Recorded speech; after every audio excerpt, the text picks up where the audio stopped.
नमस्कार दोस्तों। पहली इकाई में जो हमने सारा सिलेबस किया था उसमें इकाई 2 हम लेके आए हैं, परंपरा का मूल्यांकन, जिसमें कि रामविलास शर्मा की हम पूरा जो भी उन्होंने दिया दे रखा है उसके हिसाब से हम आपको इसका सार बता रहे हैं। रामविलास शर्मा की भाषा, समाज और संस्कृति संबंधी चिंतन। इसमें हमने रामविलास शर्मा हिंदी साहित्य के प्रमुख आलोचक चिंतक थे। उन्होंने भाषा, समाज और संस्कृति को एक दूसरे से जुड़ा माना। उनके अनुसार भाषा केवल संचार का साधन नहीं है, बल्कि समाज और संस्कृति की वाहक भी होती है। इसमें 3 पॉइंट हैं। एक, भाषा संबंधी चिंतन, हिंदी भाषा का महत्व, लोक भाषा और बोलियों का महत्व, भाषा का वैज्ञानिक अध्ययन, भाषा और समाज का संबंध। और दूसरा है समाज संबंधी चिंतन, नवजागरण की भूमिका, सामाजिक परिवर्तन, नवजागरण का महत्व, राष्ट्र और समाज, वर्ग विश्लेषण और सामाजिक दृष्टिकोण। तीसरा पॉइंट है संस्कृति संबंधी चिंतन, भारतीय संस्कृति का विकास, की किस तरीके से भारतीय संस्कृति का विकास हुआ, लोक संस्कृति का महत्व, लोकगीत, लोक कला आदि ये सब इसके अंदर आएंगे। राष्ट्रीय एकता आएगी, प्रगतिशील संस्कृति आएगी। इसका निष्कर्ष यही निकला कि रामविलास शर्मा ने भाषा, समाज और संस्कृति को एक माना है। उनके विचार भारतीय समाज, हिंदी भाषा तथा सांस्कृतिक विकास को समझने में महत्वपूर्ण योगदान देते हैं।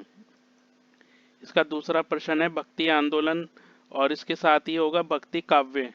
तो भक्ति आंदोलन में प्रस्तावना हम बताते हैं। मध्यकालीन भारत में भक्ति आंदोलन का मतलब क्या होता है? जो भक्ति के लिए किया गया, जिस टाइम पे मीरा हुआ करती थी, कबीर हुआ करते थे, सूरदास, इस तरीके से जो हुआ करते थे, वो भक्ति आंदोलन कहलाया था। मध्यकालीन भारत में भक्ति आंदोलन का महत्वपूर्ण धार्मिक या सामाजिक आंदोलन था। यह केवल धार्मिक आंदोलन नहीं था, बल्कि सामाजिक परिवर्तन का भी माध्यम था, कि किस तरीके से लेखकों ने अपने लेखन के द्वारा कि किस तरह से समाज का एक परिवर्तन किया। इस आंदोलन ने अंधविश्वास, जातिवाद, रूढ़ियों का विरोध किया और ईश्वर की भक्ति को जीवन का मुख्य आधार माना।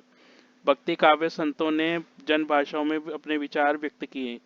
भक्ति आंदोलन, लोक जागरण, अंध मान्यताओं का अंध मान्यताओं का विरोध, जिसमें कि अंधविश्वासों का विरोध किया गया है, ये आप सब पढ़ लेना। इसमें लोक भाषाओं का विकास ये भी दिया गया है इसके अंदर, और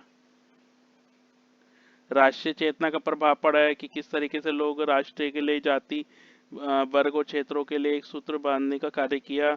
इससे सामाजिक एकता और राष्ट्रीय भावना पे बल मिला। तुलसीदास का महत्व और निष्कर्ष का ये है, भक्ति आंदोलन भारतीय समाज के इतिहास में एक महत्वपूर्ण सांस्कृतिक सामाजिक कृति थी।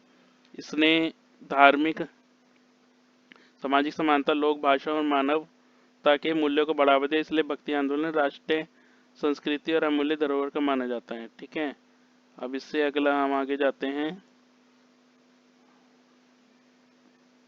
भक्ति काव्य। भक्ति काव्य में क्या है? भक्ति काव्य हिंदी साहित्य की महत्वपूर्ण धारा है, जिसके विकास मध्यकाल हुआ। इसमें ईश्वर के प्रति श्रद्धा, समर्पण, भक्ति की भावना व्यक्त की गई। भक्ति काव्यों ने जनसाधारण को सरल भाषा में नैतिक शिक्षा प्रदान की। भक्ति काव्य का उद्देश्य क्या था? ईश्वर से जोड़ना, प्रेम करना, भाईचारे, मानवता का संदेश देना, ऊंच नीच और धार्मिक आडंबरों का विरोध करना। भारतीय काव्य की विशेषता क्या है? ईश्वर के प्रति प्रेम और समर्पण, जाति भेदभाव का विरोध,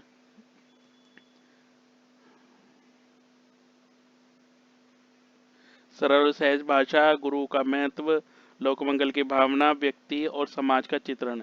निष्कर्ष क्या निकला इसका? भक्ति काव्य हिंदी साहित्य का अमूल्य धरोहर है। इसने समाज में प्रेम, समानता, भाईचारा, मानवता की भावना को मजबूत किया तथा हिंदी भाषा को साहित्य के विकास में महत्वपूर्ण योगदान दिया। अब चलते हैं प्रश्न नंबर 3 की तरफ। आधुनिकता की अवधारणा। आधुनिकता क्या होती है? कि जो आज के समय में जो विचार आए हैं, जो पुरानी अंधविश्वासों से परे हटकर आगे हम बढ़े हैं, उसको, नई सोच को अपनाना, ये सब हमारे आधुनिक अवधारणा है। आधुनिकता एक व्यापक विचारधारा की तरह है, जो सांस्कृतिक, राजनीतिक और समाज में आए हुए परिवर्तनों को दर्शाती है। केवल नई तकनीकी प्रगति, नई उपकरणों की वृद्धि नहीं, बल्कि मनुष्य जीवन में आए व्यापक परिवर्तन को भी आधुनिकता कहलाते हैं।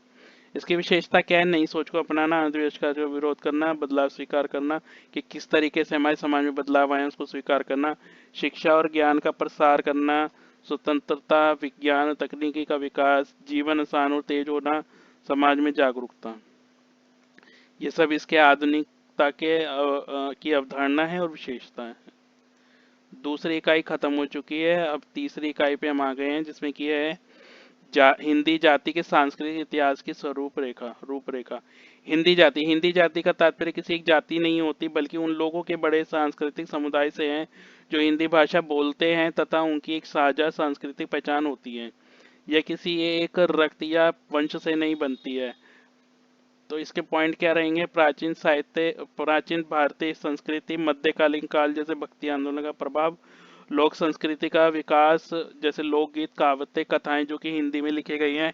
ये हिंदी की जात है एक किस्म से। ब्रिटिश काल पे भी हिंदी का प्रयोग हिंदुस्तानी काफी किया करते थे। हिंदी पत्रिकाओं में जिस तरीके से अंग्रेजों के खिलाफ अंग्रेजों का विरोध किया गया था, अंग्रेजी सरकार का जिस तरीके से विरोध किया गया था, वो उसमें बताया गया है।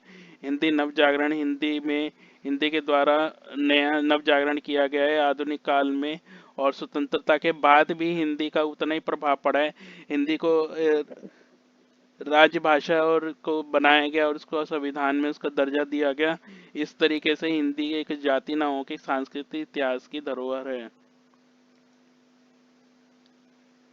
इसके बाद हम 5वें प्रश्न पे आते हैं। परंपरा का मूल्यांकन। परंपरा के मूल्यांकन का अर्थ है किसी समाज की परंपराओं, रीति रिवाजों, मान्यता और सांस्कृतिक विरासत का तर्कसंगत एवं आलोचनात्मक अध्ययन करके उसके गुणों, दोषों, उपयोगिता और वर्तमान समय में उसकी प्रासंगिकता का आकलन करना। तो संक्षिप्त परिभाषा क्या होगी? परंपराओं के महत्व, उपयोगिता, सीमा और वर्तमान। जो कि पुरानी परंपराएं हैं उनका क्या महत्व है हमारे जीवन में, और उपयोगिता क्या है, उसकी सीमा क्या है, उसको जांच परख कर परंपरा का मूल्यांकन कहते हैं। भारतीय परंपराओं का स्वरूप, लोक परंपराओं का महत्व, व्यक्ति परंपराओं का महत्व, परंपराओं का मूल्यांकन, संस्कृति का विश्लेषण, साहित्य और समाज का संबंध, संस्कृति और व्यक्ति परंपरा का महत्व। ये इसके कुछ पॉइंट्स हैं।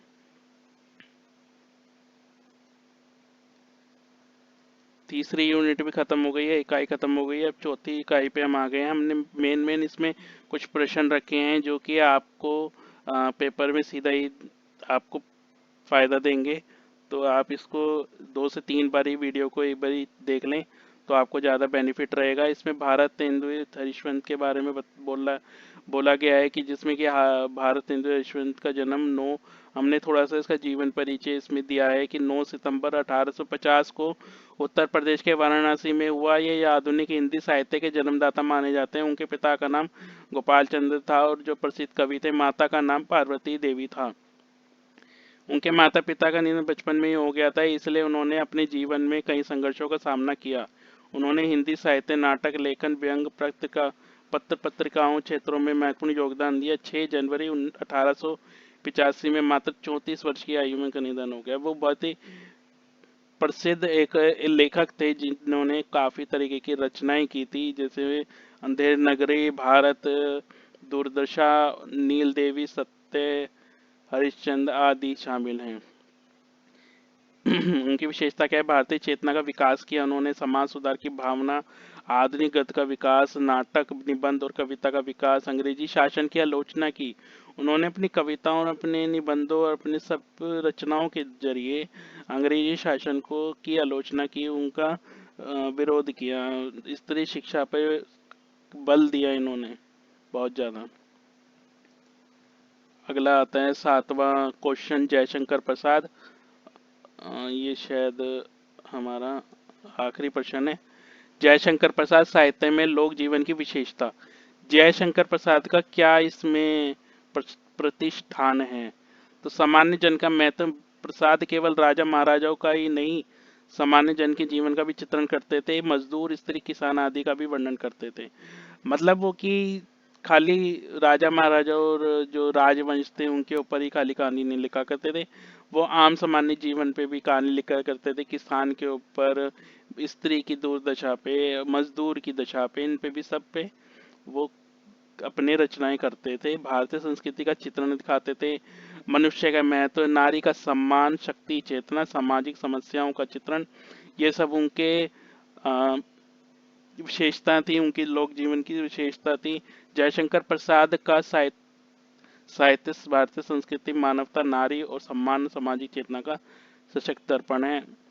और जिस तरीके से हमने सारे क्वेश्चन आपको सारी इकाइयां पहली वीडियो में एक इकाई और 3 इकाई इस वीडियो में कराई है, तो ये आपके पेपर से सीधा इसमें से प्रश्न आएंगे। तो आप इसको अच्छे से करके जाना, 2-3 बारी आप कर लेना, क्योंकि ज़्यादा लंबी वीडियो है नहीं है और मैंने सारा इसमें कवर कर दिया है। अगर आपको मेरी ये पहल अच्छी लगी, कि मेरी मेहनत अच्छी लगी, तो आप प्लीज़ चैनल को सब्सक्राइब करें और लाइक करें। बहुत बहुत धन्यवाद and best of luck paper के लिए। Thank you so much.